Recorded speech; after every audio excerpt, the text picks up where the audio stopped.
নবী পাক সাল্লাল্লাহু আলাইহি ওয়াসাল্লাম একদিন মসজিদে নববীর বারান্দায় বসে ওয়াজ করতেছেন, যাদেরকে আল্লাহ পাক ধন সম্পদের মালিক বানিয়েছেন, নিসাব পরিমাণ সম্পদ দান করেছেন। ও বান্দারা, ও আমার উম্মতরা, তোমরা যাকাত দাও, তোমরা যাকাত দাও, তোমরা দান খয়রাত করো। দান খয়রাত করলে কি হবে? যাকাত দিলে কি হবে? আমার রাসূল করিম সাল্লাল্লাহু আলাইহি ওয়াসাল্লাম বলে দিলেন, যারা যাকাত দিবে তাদের মাল কখনো নষ্ট হবে না, যারা যাকাত দিবে তাদের মাল কখনো চুরি হবে না, যারা যাকাত দিবে তাদের মাল কখনো ডাকাতি হবে না, যারা যাকাত দিবে তাদের মাল তাদের ওয়ারিসদের কাছেই আজীবন কাল থেকে যাবে। বলেন সুবহানাল্লাহ। একজন ইহুদি ওই মসজিদের নববীর বারান্দার পাশ দিয়ে যাইতেছেন। উনি বড় ধনবান সম্পদওয়ালা মানুষ। মহিলা এই কথাগুলো নবীর থেকে শুনছেন। শোনার পরে উনি ইসলাম গ্রহণ করেন না, উনি একজন ইহুদি। উনি মনে মনে ভাবতেছেন, যাকাত দিলে যদি মাল সম্পদ সংরক্ষিত থাকে, যাকাত দিলে যদি মাল সম্পত্তি ডাকাতের হাতে না যায়, চুরি না হয়, তাহলে আমি আজকের থেকে যাকাত দিয়ে দেব। বলেন সুবহানাল্লাহ। ওই মহিলা ইহুদি তখন থেকে যাকাত দেওয়া শুরু করে দিলেন। উনি যাকাত দিতেছেন, হঠাৎ করে ওনার কিছু সম্পদ কয়েকটা উটের মধ্যে বহন করে সিরিয়া থেকে মদিনার দিকে আসতেছেন। পথের মধ্যে ডাকাত পড়েছে, ডাকাতি হয়ে গেল। মহিলার এখানে আওয়াজ চলে গেছে, ও মহিলা, তোমার ধন সম্পদ নাকি সিরিয়া থেকে মদিনায় আসতেছে, তুমি কি শুনছনি? বলে, কি হয়েছে? বলে, সিরিয়া থেকে মদিনায় যেই উটগুলো মাল বহন করে মদিনার দিকে আসতেছিলেন, ডাকাতরা পথে মধ্যে ডাকাতি করে সব লুণ্ঠন করে নিয়ে গেছে। মহিলা বলতেছে, আমি তো নবীজির মুখে শুনছি, যেই ব্যক্তি সম্পদের যাকাত দেয় তার সম্পদ কখনো ডাকাতি হয় না। আমি তো সম্পদের যাকাত দিয়েছি, আর যদি আমার সম্পদ ডাকাতি হয়ে যায়, চুরি হয়ে যায়, আমি মুহাম্মাদের গলা ধরে আমি রাস্তায় অপমান করে দেব। বলেন নাউজুবিল্লাহ। ইতিপূর্বে হঠাৎ করে শুনতে পায় তার গোডাউনের মধ্যে এক একটা করে উট ঢুকতেছে, তার সমস্ত মালগুলো গোডাউনের মধ্যে ঢুকে গেল। মহিলা জিজ্ঞাসা করলো, উটের যিনি আমির ছিলেন তাকে জিজ্ঞাসা করলো, ও ভাই, শুনেছে নাকি ডাকাতের দল তোমাদেরকে আক্রমণ করেছিল, তবে আমার মাল কেন সংরক্ষিতভাবে আমার গোডাউনে ঢুকলো? উনি বলতেছেন, জি হ্যাঁ, ডাকাত পড়েছিল, কিন্তু যেই জায়গায় ডাকাত হয়েছে আমরা পিছনে ছিলাম। আমাদের পিছনে থাকার কারণে ডাকাতরা আমাদেরকে দেখে নাই, কারণ আমাদের উট একটা গথের মধ্যে তার পা পড়ে গিয়েছিল। উটের একটা নিয়ম হলো, সামনে দিয়ে যেই উটটা যাবে, ওই উটটা যেই দিকে যাবে পিছনের উটগুলো সেইভাবে যাবে। সামনের উটটার পা একটা গর্তের মধ্যে পড়ে যাওয়ার কারণে, উটটি বসে পড়ার কারণে সমস্ত উটগুলো জায়গায় বেরিয়ে করে বসে গেল। বলেন সুবহানাল্লাহ। ওদিকে ডাকাত পড়েছে, ডাকাতের সমস্ত মালগুলো লুণ্ঠন করে নিয়ে চলে গেল। চলে যাওয়ার পর আবার ওই উটটা দাঁড়াইয়া হাঁটা শুরু করে দিল। বলেন সুবহানাল্লাহ। যতক্ষণ পর্যন্ত আমাদের সামনে যে উটগুলো ছিল ডাকাতের দলরা চুরি করে নিয়ে গেল, যত সময় লাগলো অত সময় পর্যন্ত আমাদের উট বসেই ছিল, দাঁড়ায় নাই। বলেন সুবহানাল্লাহ। আল্লাহ পাক আপনার মাল হেফাজত করবেন বলেই এই উটটাকে বসাই দিলেন। পাওটা গর্তের মধ্যে পড়ে গেলেন, উঠতে শক্তি পাইল না। যখন ডাকাত দল ডাকাতি করে চলে গেল, হঠাৎ করে আপনার এই উটটা আবার দাঁড়াইয়া হাঁটা শুরু করে দিল। বলেন সুবহানাল্লাহ। তার মানে বোঝা গেল যে যাকাত দিলে সম্পদ বাড়ে এবং সম্পদের হিফাজত করি আমার আল্লাহ নিজেই হয়ে যান। বলেন সুবহানাল্লাহ, আল্লাহু আকবার।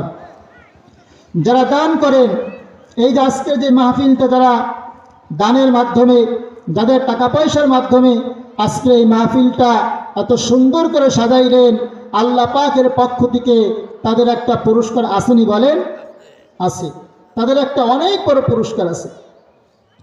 কারণ দান করার নিয়ত করলেই আল্লাহ পাক কবুল করে নেন। দানের বিনিময়ে আল্লাহ পাক 70টারও বেশি বিপদ বালা মুসিবত দূর করে দেন। বলেন সুবহানাল্লাহ, আল্লাহু আকবার। এক মহিলা বুড়ি দীর্ঘদিন যাবৎ ধরে না খেয়ে আছেন। মহিলা কিছু আটা এক জায়গা থেকে সংরক্ষণ করে বাড়ির দিকে রওনা হলেন। পথের মধ্যে একটা বাতাস এসে ওই মহিলার আটাগুলো উড়াইয়া নিয়ে চলে গেলেন। মহিলা হামা করে কাঁদতেছেন, বলতেছেন, গো আল্লাহ, আজ কয়েকদিন ধরে আমি বড় না খেয়ে আছি, আমার পরিবার না খেয়ে আছে। আমি অনেক কষ্টের বিনিময় কিছু আটা সংরক্ষণ করলাম, আর আপনি বাতাস দিয়ে আমার আটাগুলো ওড়াইয়া নিয়ে নিলেন।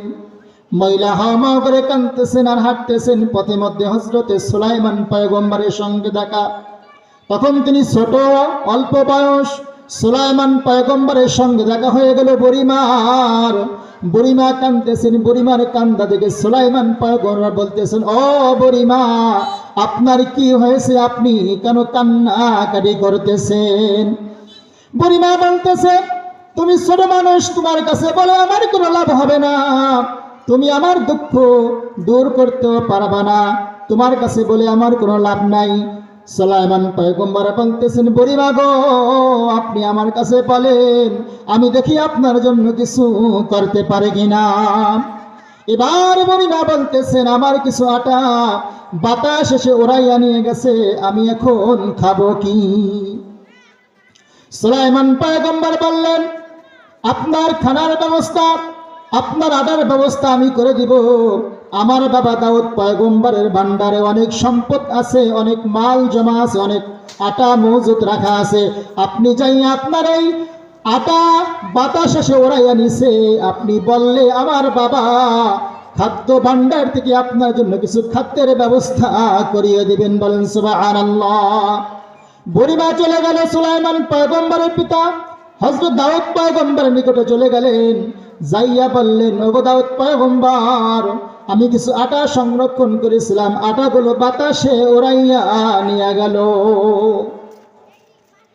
দাউদ পয়গম্বর 2 বস্তা আটার ব্যবস্থা করে দিলেন আর বললেন, 2 জন লোক এই মহিলার সঙ্গে পাঠাই দাও, এই 2টি বস্তা মহিলার বাড়ি পর্যন্ত পৌঁছায় দিবে। যখন মহিলা 2 বস্তা আটা নিয়ে বাড়ির দিকে খুশি মনে রওনা হইলেন, আবার সুলাইমান পয়গম্বর ডাকতেছেন, ও বুড়িমা, তুমি কোথায় যাও?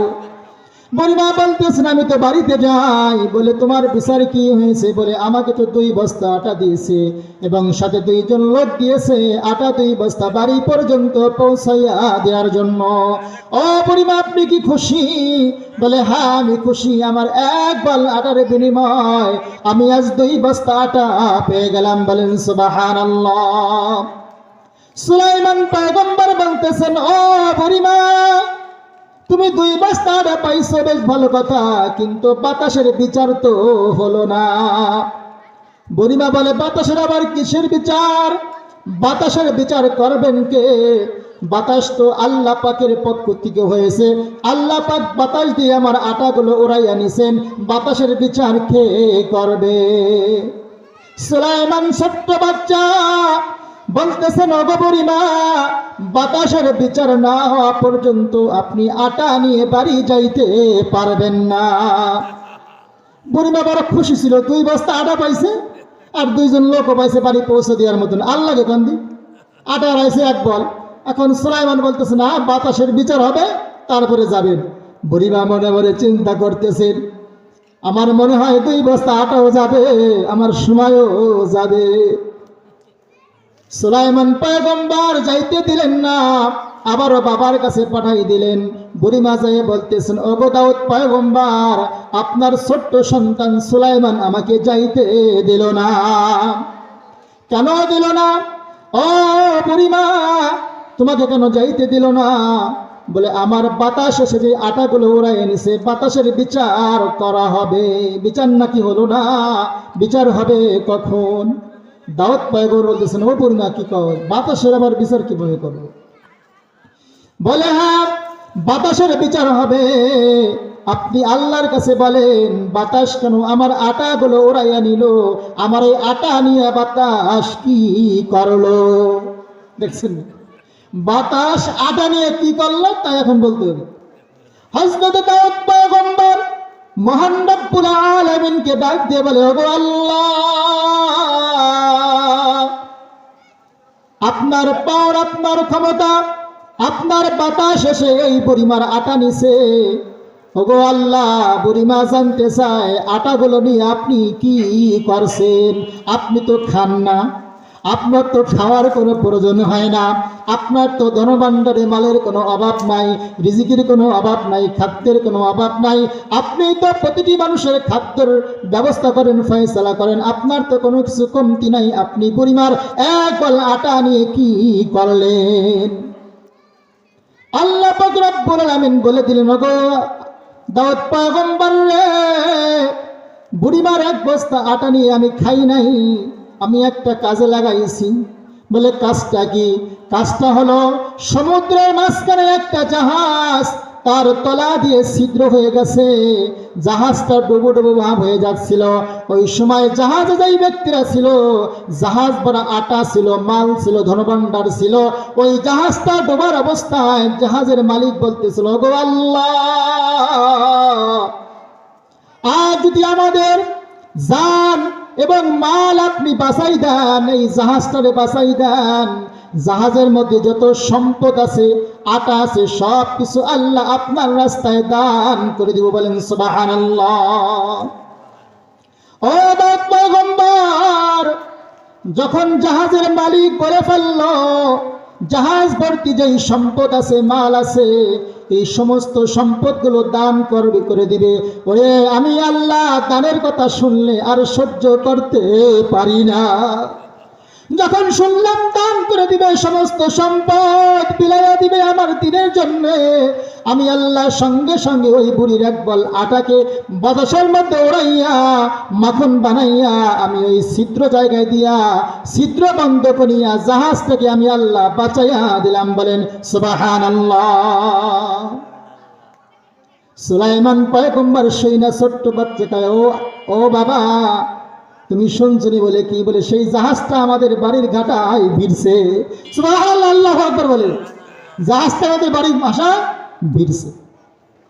দাউদ পয়গম্বর বলতেছেন, ও বুড়িমা, তুমি এবার যাও, তুমি তো শুনতে পাইছো তোমার এক বল আটা নিয়ে কি হয়েছে। সুলাইমান পয়গম্বর কয়, না, যাবে না, এই জাহাজের মধ্যে যত আটা আছে সমস্ত আটার মালিক আমরা না, তুমিও না। এই বুড়িমা চিল্লে কান আল্লাহু আকবার, কারণ এইটা বুড়িমার হাত। বুড়িমার এক বল আটার মাধ্যমে আল্লাহ পাক এই জাহাজটাকে ডুবন্ত থেকে বাঁচাই দিলেন, মালগুলোকে বাঁচাই দিলেন। এই যত আটা আছে জাহাজের মধ্যে সমস্ত আটার মালিক এই বুড়িমাকে দিয়ে দেওয়া হোক, তারপরে এই আটা নিয়ে বুড়িমা বাড়ি যাবে। দেখছেন দানের কি ফজিলত। দান করিলে মান কমে না, দান করিলে মান কমে না, নেকির পাল্লা হয় বাড়ি।